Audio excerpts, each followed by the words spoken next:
Καλώς ήρθες κι απόψε. Πώς είσαι? Πώς ήταν η μέρα σου? Τι επίγευση σου έχει αφήσει? Κλείσε για λίγο τα μάτια σου και κάνε μια γρήγορη αναδρομή από αυτή τη στιγμή μέχρι το πρωινό σου ξύπνημα.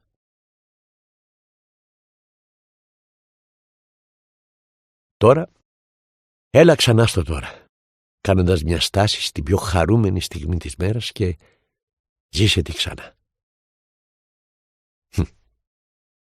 Είναι πάντα ωραία να ξαναζούμε τις όμορφες στιγμές μας, δεν είναι? Τώρα που ήρθες ξανά πίσω στην παρούσα στιγμή, πάρε μερικές στιγμές να βολευτείς καλά στο κρεβάτι σου. Άφησε το σώμα σου να απλωθεί απολαυστικά σε όποια θέση νιώθεις τελείως άνετα και χουχουλιάρικα μέσα στα σκεπάσματά σου. Μόλις ακουμπήσεις το κεφάλι σου στο μαξιλάρι, αφιέρωσε μερικές στιγμές να εκφράσεις την ευγνωμοσύνη σου για αυτή τη μαγική στιγμή που επιτέλους, ύστερα από όλη τη μέρα, πέφτεις στο κρεβάτι σου. Υπέροχη αίσθηση, Τώρα με τα μάτια σου μαλακά κλειστά, φέρε την προσοχή σου στην περιοχή των ρουθουνιών και παρακολούθησε τη φυσική σου αναπνοή σε ένα κύκλο 5 αναπνοών. 5 αργές εισπνοές, 5 αργές εκπνοές.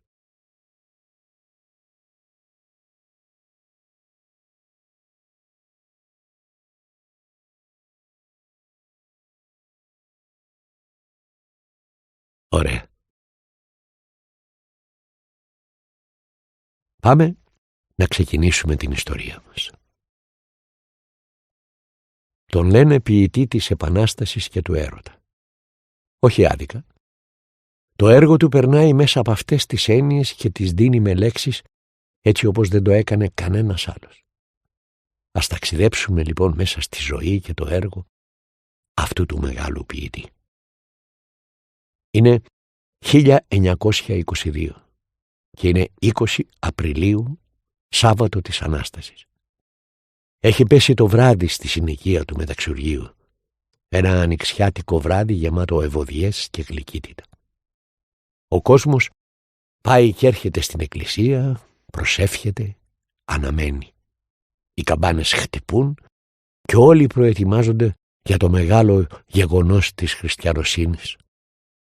Όμως η Βασιλική Κοντοπούλου, μια νεαρή κάτοικος της γειτονιάς, νιώθει περίεργα. Φωνάζει τον άντρα της, τον Λύσανδρο. Δεύτερος άντρας, με τον πρώτο έχει χωρίσει. Μεγάλο πράγμα να χωρίσεις τον άντρα σου εκείνη την εποχή. Τολμηρό, κατακριτέο, σε μεγάλο βαθμό. Αλλά εκείνη το τόλμησε. Γιατί ήθελε να είναι ευτυχισμένη. Κι ήτανε μόνο με τον Λύσανδρο. Κάθεται βαριά σε ένα ντιβάνι και περιμένει. Κάτι δεν πάει καλά. Είναι έγκυος, αλλά δεν περιμένει ότι θα γεννήσει ακόμα. Όχι, δεν γίνεται να γεννήσει από τώρα. Είναι τόσο νωρίς. Φοβάται για το παιδί. Αλλά εκείνο έχει πάρει το δρόμο του προς την έξοδο ατρόμητο. Τι κι αν είναι πρόωρο. Τι κι αν περνάει από μια δύσκολη γέννα και παραλίγο να του στοιχήσει τη ζωή πριν ακόμα τη γευτεί. Εκείνο αντέχει σαν από θαύμα. Η Βασιλική και ο Λύσανδρος παίρνουν ανακουφισμένοι το μικρό τους για αγκαλιά. Τι γενναίο μωρό. Του αξίζουν 2 ονόματα.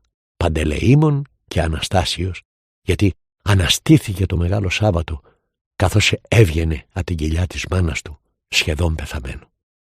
Η Βασιλική και ο Λύσανδρος παίρνουν ανακουφισμένοι το μικρό τους γιο αγκαλιά. Τι γενναίο μωρό. Τα παιδικά χρόνια του Αναστάσιου Λιβαδίτη είναι όμορφα. Οι μέρες κυλούν σαν νερό στην αθηναϊκή γειτονιά του μεταξουργείου.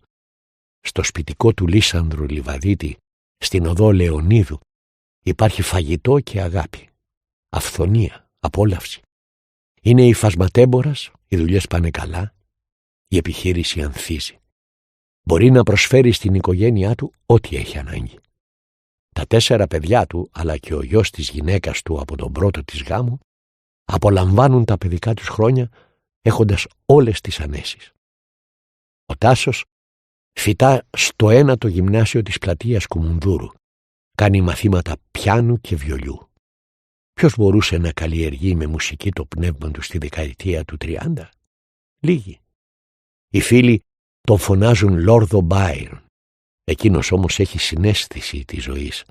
Καταλαβαίνει ότι ο κόσμος γύρω του ζορίζεται και τις Κυριακές αρνείται να φορέσει κοστούμι, γιατί οι φίλοι του δεν έχουν τη δυνατότητα να κάνουν το ίδιο.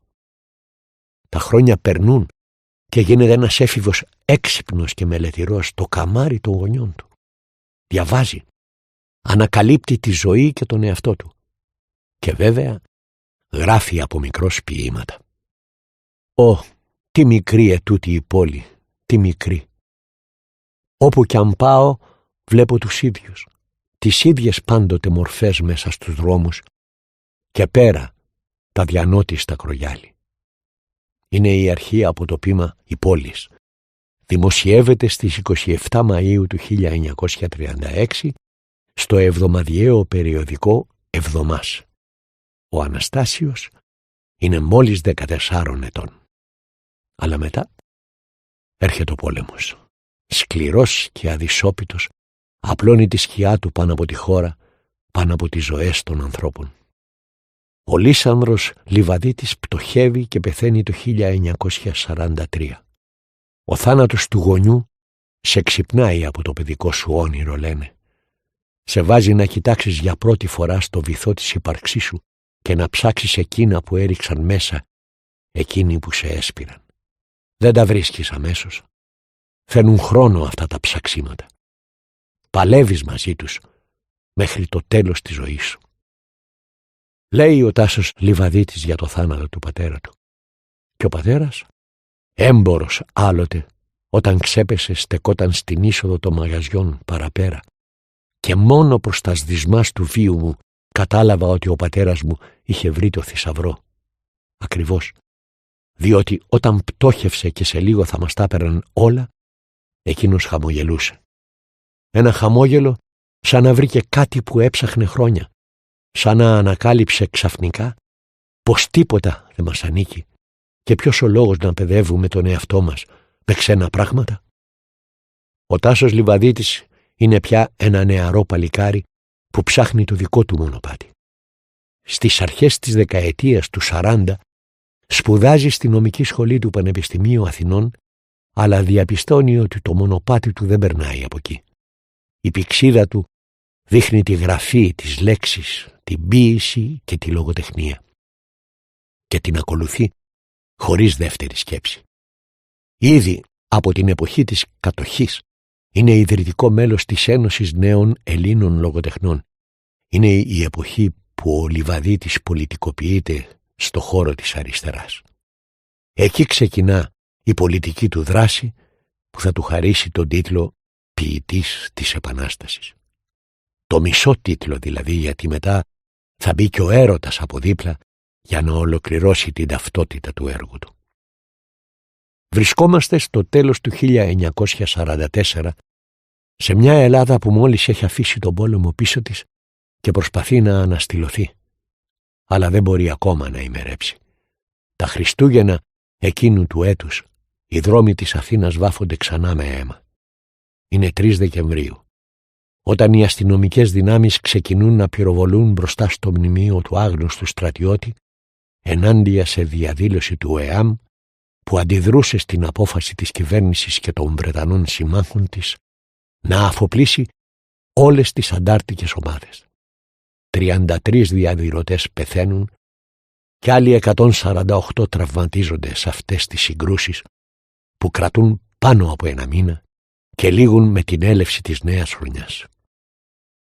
Ο Τάσος Λιβαδίτης δεν βρίσκεται στο πεδίο της μάχης αλλά στα μετώπισθεν. Ως μέλος της ΕΠΟΝ διοργανώνει εράνους και πολιτιστικές εκδηλώσεις για την ενίσχυση των μάχημων. Συλλαμβάνεται και εξορίζεται, αλλά αφήνεται ελεύθερος με τη συμφωνία της Βάρκηζας. Η πολιτική δράση είναι ο ένας μεγάλος του έρωτας. Αλλά τώρα θα συναντήσει και τον άλλον. Ερωτεύεται τη Μαρία Στούπα, μια μελαχρινή κοπέλα που μένει λίγο πιο κάτω από το σπίτι του και την ήξερε από παιδί. Γι' αυτή γράφει το ερωτικό, ίσως ένα από τα πιο συγκλονιστικά του ποίηματα και από τα λίγα που είναι ηχογραφημένα με τη φωνή του. Ναι, αγαπημένη μου, πολύ πριν να σε συναντήσω εγώ σε περίμενα. Πάντοτε σε περίμενα. Σαν ήμουν παιδί και με έβλεπε λυπημένο η μητέρα μου, έσκυβε και με ρωτούσε «Τι έχεις, αγόρι μου?» Δεν μίλαγα. Μονάχα κοίταζα πίσω από τον ώμο της ένα κόσμο άδειο από σένα και καθώς πηγαίνω έφερνα το παιδικό κοντίλι ήταν για να μάθω να σου γράφω τραγούδια. Έχει χάσει και εκείνη τον πατέρα της στην κατοχή. Πενθεί με τον ίδιο τρόπο. Βασανίζεται. «Πότε θα βγάλεις τα μαύρα να παντρευτούμε?» της λέει ο Τάσος ξανά και ξανά. Η Μαρία βγάζει τα μαύρα και παντρεύονται το 1946. Αποκτούν μια κόρη και πορεύονται μαζί ως το τέλος, πλήρως αφοσιωμένοι ο ένας τον άλλον. Βιώνουν τον έρωτα στην απόλυτη μορφή του. Στην κορύφωση κατακτούν την αγάπη που δεν γνωρίζει όρια και φραγμούς. Η Μαρία το συντρέχει στη δύσκολη στιγμή της εξορίας του που έρχεται το 1948 όταν τον συλλαμβάνουν και τον στέλνουν στο Μούδρο και από εκεί στη Μακρόνισσο. Εξόριστο στο βραχώδες νησί γράφει και γράφει. Οι στίχοι είναι οι συμπαραστάτες του. Γείτονές του στον τόπο της εξορίας και άλλες μεγάλες προσωπικότητες του καιρού. Ο Μάνος Κατράκης και ο Γιάννης Δρίτσος. Ο Πατρίκιος και ο Δεσποτόπουλος. Με εκείνους μοιράζεται τα όνειρα και τους φόβους, την ελπίδα και την απόγνωση. Εμείς πάντα το ξέραμε πως δεν χωράει μέσα στους 4 στίχους το μεγάλο μας όνειρο. Για τη δική μας πατρίδα είναι όλοι οι δρόμοι που στα πλάγια τους κοιμούνται. Οι σκοτωμένοι του αγώνα μας. Πρόκειται για τη συλλογή ποιημάτων φυσάει στα σταυροδρόμια του κόσμου, όπου μιλάει για το ζόφο εκείνης της περίοδου, της κυνηγημένης και στοιχειωμένης με τη σκληράδα της εξορίας, αλλά και με τη ζεστασιά της συντροφικότητας. 2 αντίθετα πράγματα που καθόρισαν τον Τάσο Λιβαδίτη από νωρίς. Από τη Μακρόνισσο τον μεταφέρουν στον Άη Στράτη και μετά στις φυλακές Χατζικώστα στην Αθήνα. Θα αφαιθεί ελεύθερος το 1951, όταν το δικαστήριο θα κρίνει ότι είναι αθώος λόγω αμφιβολιών. Η χαρά της απελευθέρωσης όμως πάει χέρι-χέρι με τη λύπη του χαμού, με το πένθος. Όσο βρίσκεται στην εξορία, χάνει την πολύ αγαπημένη του μητέρα. Εκείνη, τη μοναδική ύπαρξη στον κόσμο που μας κάνει να αισθανόμαστε για πάντα παιδιά. Εκείνη που έριξε μέσα του το σπόρο του ελεύθερου πνεύματος.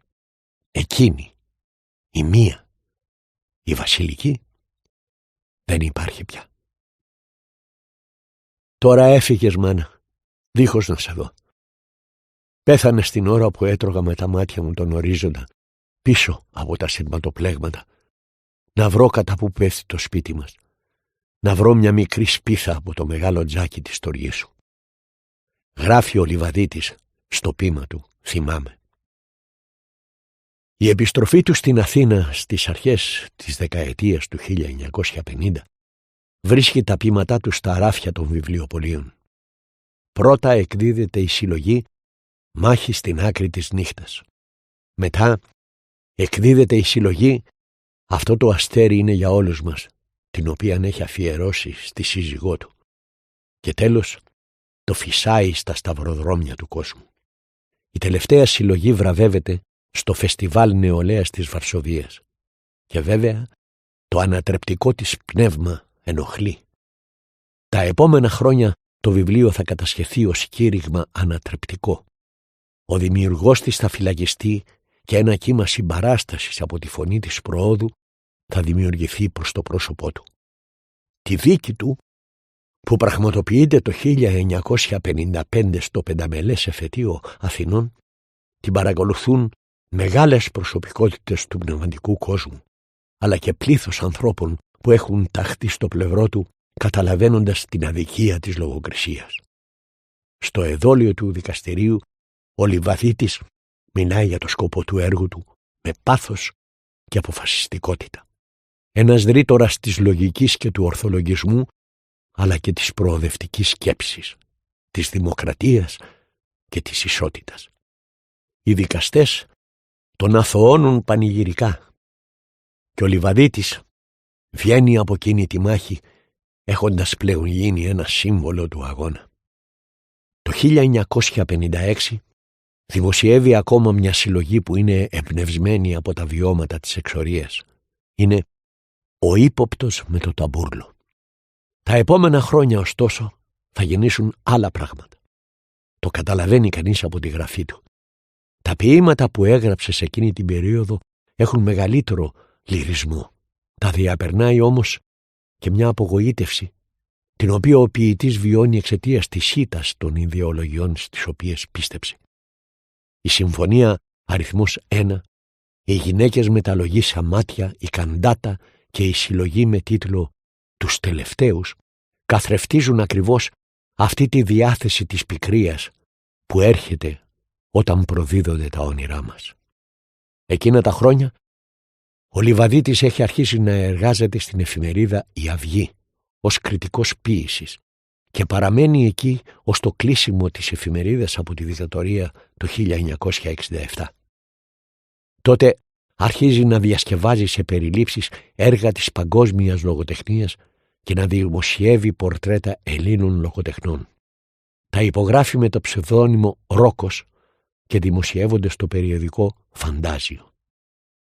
Η Αυγή της δεκαετίας του 1960 φέρνει τον Τάσο Λιβαδίτη και τον Μίκη Θεοδωράκη στον ίδιο δρόμο, συνοδοιπόρους. Το 1961 περιοδεύουν μαζί και ο ποιητής απαγγέλει ποίηματά του και μιλά υπέρ της ειρήνης ανάμεσα στα μουσικά μέρη κατά τη διάρκεια των συναυλιών. Ο δρόμος του όμως τον πηγαίνει και στον κινηματογράφο. Σε συνεργασία με τον Κώστα Κοτζιά γράφουν το σενάριο της ταινίας «Συνοικία το όνειρο». Εκεί ακούγονται και τα πρώτα τραγούδια με μπελοποιημένους στίχους ποιημάτων του.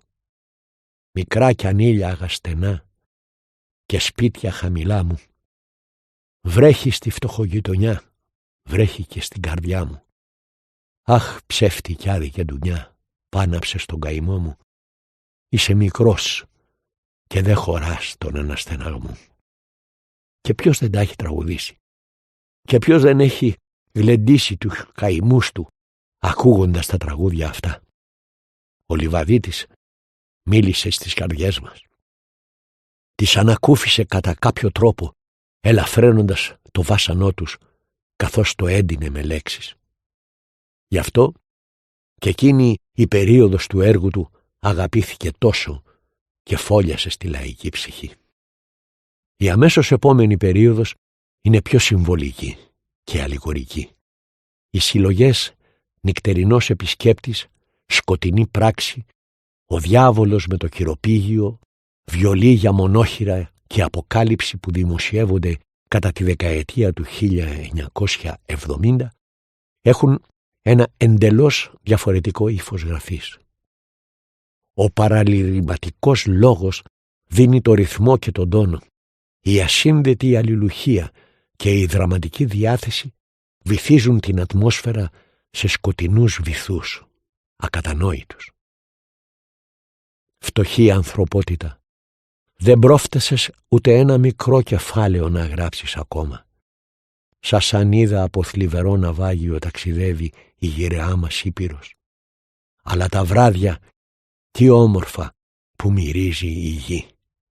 Γράφει στο ποίημα «Αλλά τα βράδια», το οποίο ερμήνευσε και ο Βασίλης Παπακοσταντίνου στο δίσκο «Φυσάει». Η τρίτη περίοδος του έργου του και το φινάλε της ζωής του διακρίνεται από τις εσωτερικές συγκρούσεις που φέρνει μέσα μας το αναπόφευκτο. Οι συλλογές «Εγχειρίδιο ευθανασίας», «Ο τυφλός με το λίχνο», «Βιολέτες για μια εποχή», «Μικρό βιβλίο για μεγάλα όνειρα» και τα χειρόγραφα του Φθινοπόρου, το οποίο εκδόθηκε μετά το θάνατό του, είναι μικρές φωτοβολίδες, σκέψεις πάνω στην ύπαρξη, στις αντιφάσεις και τους διχασμούς της ανθρώπινης φύσης μας. Είναι αναπόλυση και ονειροπόληση. Κι είναι καταφυγή στη βάση της δημιουργίας μας, στη φωλιά της παιδικότητας, στη ζεστή αγκαλιά της μήτρας που μας έφερε στο φως. Η παιδική ανάμνηση διατρέχει σχεδόν όλο το έργο του Τάσου Λιβαδίτη, αλλά εδώ τη βλέπουμε να διωγγώνεται σαν να βρίσκεται κάτω από παραμορφωτικό καθρέφτη. Όποια πόρτα κι αν ανοίξω, βρίσκομαι στα παιδικά μου χρόνια, λέει ο ποιητής. Και το λέει συνεχώς, με δεκάδες διαφορετικούς τρόπους, σε δεκάδες του ποίηματα. Ο Τάσος Λιβαδίτης πέθανε στην Αθήνα στις 30 Οκτωβρίου του 1988 στο Γενικό Κρατικό Νοσοκομείο από ανέβρισμα κοιλιακής αορτής. Στα ποίηματά του το είχε προβλέψει. Το ημερολόγιο θα δείχνει Οκτώβριο με τα μαραμένα φύλλα και τις εξεγέρσεις, έγραψε για εκείνη τη μέρα που η αυλαία θα έκλεινε. Ήταν ένας γλυκός άνθρωπος, ευαίσθητος, ένας νους με ορίζοντες, μια προσωπικότητα με ανώτερα ιδανικά και αξίες, που άφησε το αποτύπωμά της ισχυρό πάνω στο χαρτί και στις συνειδήσεις των ανθρώπων. Είναι ο ποιητής που μας έμαθε να αγωνιζόμαστε, να συμπονούμε, να συντρέχουμε τον συνάνθρωπό μας, να νοσταλγούμε, να ονειρευόμαστε, να αγαπάμε, να παραδεινόμαστε, γιατί αν δεν πεθαίνουμε ο ένας για τον άλλον, είμαστε κιόλας νεκροί, όπως είπε σε ένα υπέροχο στίχο του. Ο Τάσος Λιβαδίτης βραβεύτηκε 2 φορές με το κρατικό βραβείο ποίησης. Σε εκείνη άλλωστε ήταν απόλυτα αφοσιωμένος. Της παραδόθηκε ανεφόρον. Πάλεψε για αυτήν και μέσα σε αυτήν και κατάφερε να μας αφήσει μια παρακαταθήκη λέξεων που ανυψώνουν το πνεύμα μας κάθε φορά που τις διαβάζουμε. Ο ποιητής του έρωτα και της επανάστασης, αλλά κυρίως ο ποιητής της ψυχής, της δικής μας ψυχής.